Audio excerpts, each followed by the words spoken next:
Vivaha, the Chennai Silks. மூத்த பத்திரிகையாளர் திரு தராசு ஷியாம் இணைந்திருக்கிறார். திரு தராசு ஷியாம், கிரிஷ் சோடங்கரோட பேட்டியை நீங்களும் படிச்சிருப்பீங்கன்னு நினைக்கிறேன். அவர் ஆக்சுவலாக தமிழக கலாச்சாரம் அதிகாரத்தில் ஆட்சியில் பங்கு அப்படிங்கிற கலாச்சாரம் இல்லைன்னு முதலமைச்சர் சொல்லியிருக்காரு. ஆனால் திமுகவுடனான பேச்சுவார்த்தையில் உள்ளாட்சியிலும் பங்கு அப்படிங்கிறத பற்றி பேசியிருக்கோம் அப்படின்னு கிரிஷ் சோடங்கர் சொல்லியிருக்காரு. உங்களுடைய பார்வை சார்? பொலிட்டிக்கல் கல்ச்சர் மாறி இருக்கிறதா என்ற கேள்விக்கு பதில் சொல்லும்போது, political syllabus of Tamil Nadu is changing. Those who can read it and adapt it will succeed. Political நிகழ்ச்சிகள் மாறிக்கொண்டிருக்கிறது. அதை தெரிந்து கொண்டு அதற்கேற்றவாறு மாற்றிக்கொள்பவர்களுக்கு வெற்றி கிடைக்கும் என்று கிரிஷ் சோடங்கர் கூறியிருக்கிறார்.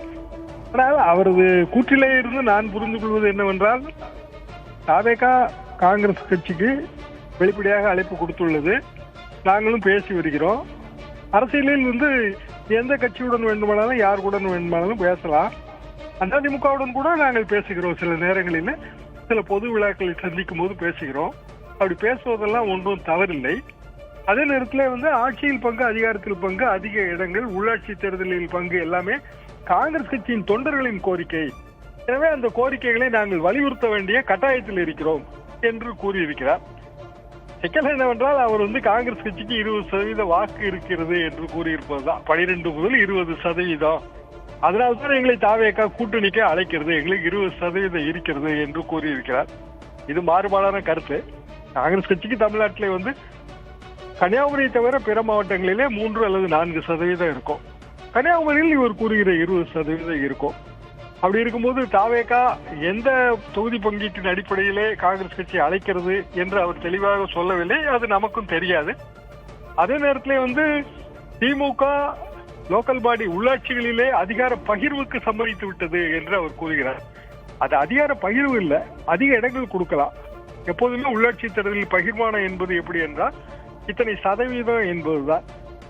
அத்தனை சதவீதத்திலே வரும்போது பல நேரங்களிலே கூட்டணி கட்சிகளுக்கு சில இடங்கள் விட்டு கொடுக்கப்படும். உதாரணமாக, ஒரு குறிப்பிட்ட உள்ளாட்சி அமைப்பிலே இருக்கிற தலைவர் பதவி இது காங்கிரஸ் கட்சிக்கு அல்லது விடுதலை சிறுத்தைகளுக்கு இப்படி விட்டு கொடுப்பார்கள். அதே நேரத்தில் அதிலே அதிமுக திமுகவை சேர்ந்தவர்கள் போட்டியிட்டு வெற்றி பெற்று அதனால் கூட்டணிக்குள் குழப்பங்கள் ஏற்பட்ட வரலாறுகளும் இருக்கின்றன. முதலமைச்சர் மு க ஸ்டாலின் அவர்களை நான் இதில் வருத்தப்படுகிறேன் என்றெல்லாம் கூறியிருக்கிறார். அப்படி வெற்றி பெற்ற திமுகவினரை ராஜினாமா செய்ய சொல்லி எல்லாம் கூறியிருக்கிறார். காரணம், உள்ளாட்சி தேர்தல் என்பதே முற்றிலும் மாறுபட்டது. அதை ஒரு மாநிலத்தின் சட்டமன்ற தேர்தலோடோ அல்லது மக்களவை தேர்தலோடோ பொருத்தி பார்ப்பது என்பது சரியாக வராது. இதுதான் பிராக்டிகல் ரியாலிட்டி என்பது இதுதான். மற்றபடி இன்றைக்கு இப்போது இருக்கிற சூழ்நிலையில் கூட்டணி பேச்சுவார்த்தைகள் இப்போது சூடு பிடித்திருக்கிற சூழ்நிலையில் சோடங்கரின் பேட்டி என்பது ரொம்ப பரபரப்பான பேட்டி தான்.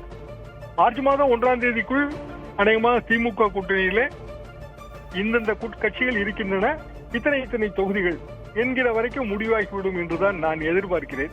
திரு தராசு ஷியாம், அதே நேரம் தாவேக்காவுடன் பேச்சுவார்த்தை அப்படிங்கிற கேள்விக்கு அவர் மறுப்பே தெரிவிக்கல. அரசியல்ல எல்லா கட்சியோடையும் பேசத்தான் செய்வோம் அப்படிங்கிற மாதிரி சொல்லியிருக்காரு.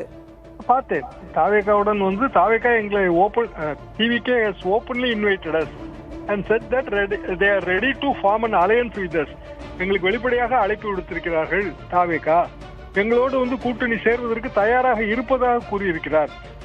எனவே எங்களது கீழ்மட்ட பலத்தை அவர்கள் உணர்ந்திருக்கிறார்கள். அந்த பலம் என்பது 12 முதல் 20% என்று சொல்கிறார். அதாவது காங்கிரஸ் கட்சிக்கு 12 முதல் 20% தமிழ்நாட்டிலே ஆதரவு இருக்கிறது. அதை உணர்ந்ததால் தான் தாவேகா எங்களை கூப்பிடுகிறது என்று சொல்கிறார். இதுதான் வேறுபாடான விஷயம். காங்கிரஸ் கட்சிக்கு 20% ஆதரவு இருக்கிறதா? இல்ல, இப்ப தமிழ்நாட்டில் 20% ஓட்டு வங்கி இருக்கு அப்படின்னு சொல்லியிருக்காரு. அதே நேரம் எங்களுக்கும் காங்கிரஸ் பலமா இருக்கு, தாவேக்கா எங்களை கூட்டணிக்கு அழைக்குது அப்படின்லாம் சொல்லியிருக்காரு. இதன் மூலமா திமுகவுக்கு என்ன செய்தி சொல்றாரு சார்? பழைய செய்தியை தான் சொல்கிறார். இதன் மூலமாக என்ன ஆகும் என்றால், சோடங்கர் இல்லாமல் தான் பேச்சுவார்த்தை நடத்துவோம் என்று திமுக சொல்லும். அடிப்படையில் இந்த குழப்பங்களுக்கெல்லாம் முதல் புள்ளி வைத்தது சோடங்கர் தான். அடுத்தது அவரோடு இணைந்து கொண்டது மாணிக்கம் தாகூர் அவர்கள். அதுவரைக்கும் இந்த பிரச்சனை எழவில்லை.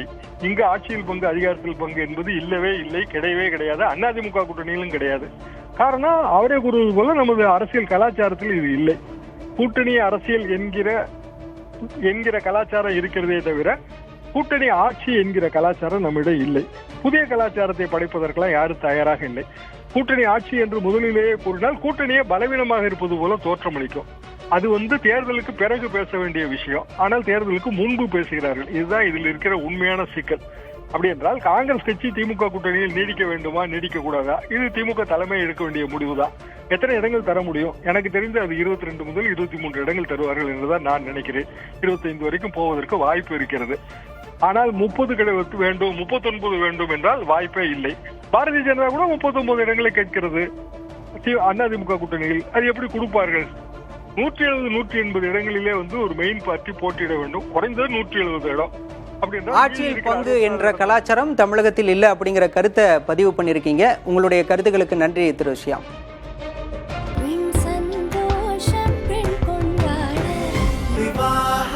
மணப்பெண்ணின் பிரத்யேகமான திருமணம் விவாஹ.